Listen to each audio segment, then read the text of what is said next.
कि जाता त जाए देबू सुना हमार प्यारी बड़ी हथियारी हुई।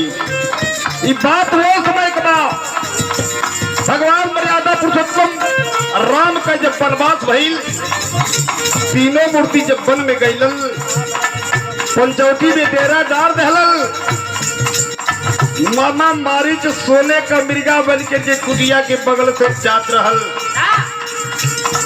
जानकी जी जब देखली सोने का मृगा तब प्रभु राम से कहली, हे पतिदेव बड़ा सुंदरी मृगा जात माई कर शिकार करके लेता बड़ा ठीक रही। भगवान जब तनी बतिया जब सुनल तब उहे कहलन, का कहलन?